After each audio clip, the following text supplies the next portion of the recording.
Hello दोस्तों, EasyTech का नया अपडेट आया है वर्जन 2.1.0। और जो पहले पेड था, मतलब बीटा टेस्टिंग में जो बीटा यूज करते थे लोग 12-14 हज़ार रुपये दे के उसको यूज मतलब खरीदना पड़ता था, तब जाके बीटा टेस्टर मिलता था आपको। वो अब फ्री कर दिया EasyTech में। और ये सब हुआ फ्लैश 64 का। फ्लैश 64 आया तो कंपटीशन बढ़ा। तो कंपटीशन में ये है कि इसमें MediaTek का सपोर्ट नहीं था UFS में, EasyTech में ये बीटा में था, खरीदना पड़ता था। स्पेक्ट्रम का भी नहीं था, एनवीडिया का भी नहीं था, तो ये इन्होंने ऐड कर दिया। और भी 2-4 फीचर्स और हैं जो ऐड किए हैं। तो यहाँ पे अब ये आप सभी के लिए फ्री है। जिन्होंने अभी तक डाउनलोड नहीं किया है, मेरे व्हाट्सएप चैनल पे ज्वाइन हो जाएगा, वहाँ पे मैं लिंक डाल दूंगा, या फिर EasyTech की ऑफिशियल वेबसाइट से डाउनलोड कर लीजिएगा। 1 तारीख को आया था, 1/12/2025 को। और व्हाट्सएप चैनल पे ज्वाइन होने का मतलब ये है कि वहाँ पे अपडेट डालता रहता हूँ। जो नए अपडेट आते हैं, चाहे डेमो का हो, तो वहाँ पे मैं बहुत सारे डेमो के कोड भी फ्री डाल देता हूँ, तो वहाँ पे अब ज्वाइन हो जाएगा। अपडेट देख लेते हैं। तो अपडेट जो है यहाँ पे है, ये रहा वर्जन 2.1.0.0 और 1/2025। और ये जो फीचर्स हैं ऑलरेडी मैंने देख लिए हैं। मैं आपको सीधा टूल में दिखा देता हूँ कि क्या क्या है। ये मैंने ऑलरेडी इंस्टॉल कर लिया है और मैंने एक UFS इसमें कनेक्ट किया है। UFS पे जैसे कनेक्ट पे क्लिक करते हैं, देखते हैं UFS कनेक्ट होता है, क्या क्या इसमें इंफॉर्मेशन हमें मिलती है। तो ये मैंने इसको कनेक्ट किया और ये इसके हैनिक्स का है। और इसमें Cellune मतलब Qualcomm का है, Cellune है इसमें। ये है, ये मैं इसको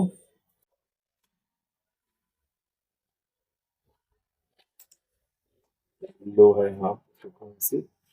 ये हो गया हमारा कनेक्ट। तो पहला जो अपडेट है EasyTech का वो यही है।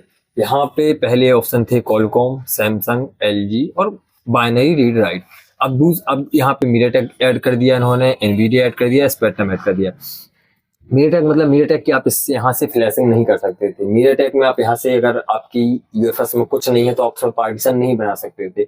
अब जो है आप यहाँ से बना सकते हैं, पार्टीशन बन जाएंगे। मतलब अगर आपका क्लीन UFS है तो आप उसमें पार्टीशन बना सकते हैं, फ्लैशिंग कर सकते हैं, सब कुछ आप यहाँ से कर सकते हैं, जैसा हम Qualcomm में कर पा रहे थे। सेम ऐसा ही स्पेक्ट्रम CPU के साथ में भी है। स्पेक्ट्रम का अगर आता है तो स्पेक्ट्रम का UFS का भी आप काम कर सकते हैं। EMC में था, EMC में जो इसका दूसरा सेटअप है उसमें था, MediaTek का सपोर्ट था, UFS के लिए नहीं। UFS में अब जो है आपको यहाँ पे सभी मिल जाएंगे लगभग।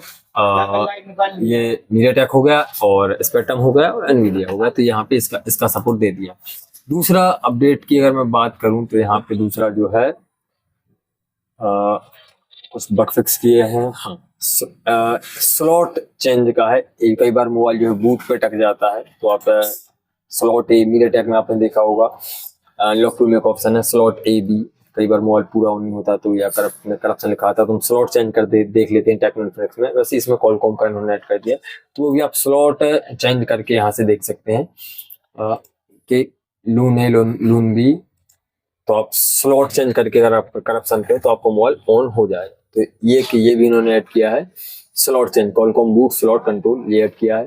Partition table and ROM handling, तो यहाँ पे ये भी अच्छा फीचर्स है। यहाँ पे ये है जो रीड फर्मवेयर इन्फॉर्मेशन। जैसे आप इस पे क्लिक करते हैं और जब आप चाहे EMC का हो UFS का हो रीड इन्फो लेते हैं, तो रीड इन्फो में यहाँ पे पार्टीशन तो शो होंगे ही, साथ में यहाँ के ये जो अंदर किसके पार्टीशन है वो स्कैन करता है। तो स्कैन में आप यहाँ पे देखेंगे परसिस्टेंट हो गया, सिस्टम हो गया, वेंडर हो गया, मेटा यूरेटा, मतलब जितनी भी इसमें पार्टीशन है जो जिससे हमारा मोबाइल बूट होता है, मोबाइल चालू होगा। ये यहाँ पे ये देखिए इसके सामने लिखा आ रहा है क्या, सक्सेस। अगर किसी पार्टीशन में कोई करप्शन होता है तो यहाँ पे ये बता देता कि यहाँ पे ये सक्सेस नहीं है, या एरर बता देता, तो हमें ये आइडिया हो जाता कि इस पार्टीशन में ये प्रॉब्लम है जिस कारण से मोबाइल हमारा करप्शन पे है। जो कि फ्लैश 64 ने अपडेट भी दिया है ABB नाम से, एंड्रॉइड वेरिफिकेशन बूट के नाम से, वो भी दिया है। तो यहाँ पे ये रीड इन्फो आपको मिल जाती है कि सभी पार्टीशन में जो आपकी UFS है उसमें जो पार्टीशन है वो सही से है या नहीं है। तो यहाँ पे ये देखिए ये सक्सेस दिखा रहा, मतलब पार्टीशन सही है। और firmware information, read firmware information में यहाँ पे आपको उसकी फार्मवेयर भी दिख जाती है, कौन सी फार्मवेयर है, कौन से मॉडल का है। ये देखिए Xiaomi सनी, इसका फाइल का नाम है सनी। हम गूगल करेंगे मालूम चल जाएगा कौन सा मॉडल है। तो यहाँ पे ये फार्मवेयर की इंफॉर्मेशन भी दे देगा। तो एक ये भी अपडेट है। और पार्टीशन ऑफ हैंडलिंग, तो एक हो गया ये MediaTek का जो मेन MediaTek ऐड किया। दूसरा ये फार्मवेयर की इंफॉर्मेशन और पार्टीशन स्कैन। और यहाँ पे हाँ एक और है अनलॉक कॉन्फ़िगरेशन। तो ये जो है जो सैमसंग के मोबाइल आते हैं उनमें यूएफएस है, अगर उसमें देखा होगा आपने लॉक रहता है, यूएफएस लॉक रहता है प्लस सिस्टम में आप जैसे कनेक्ट करते हैं। तो लॉक का मतलब है कॉन्फ़िगरेशन लॉक है, मतलब आप उसमें जो है राइट नहीं कर सकते, यूएफएस में कुछ भी राइटिंग नहीं कर सकते, क्लैसिंग नहीं कर सकते, कुछ भी नहीं उसमें डाल नहीं सकते, सिर्फ निकाल सकते हैं, रीड वगैरह आप कर सकते हैं।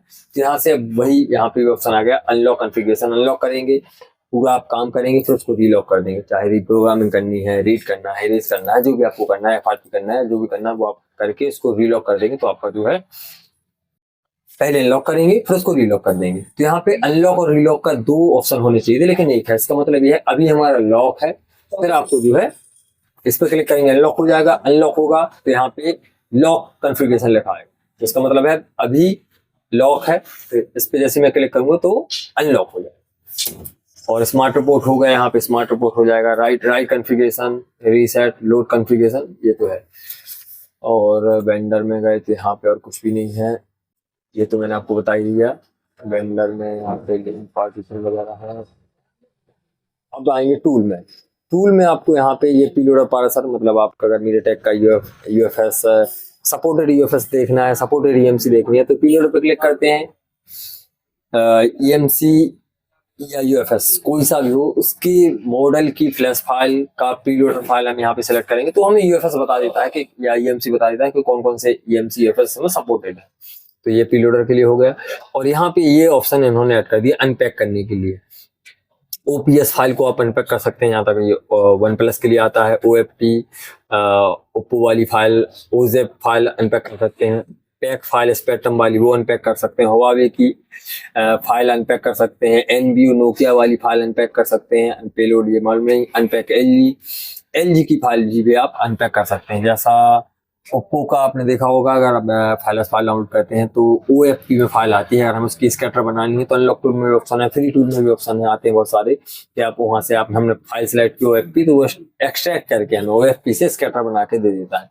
तो वही ऑप्शन आपको यहाँ पे मिल जाएंगे। ये है इतने सारे, जो भी कंपनी की आपके पास फ्लैश फाइल आती है उसको आप डॉट नेम देख लीजिएगा कि ओएफपी है, ओपीएस है, ओजेप है, पैक है, एनबीयू है। और ये हमें कब काम में आएगा, जब हमारे पास जो यूएफएस है या वो डेड है, पार्टीशन बनाने हैं, डंप डालनी है।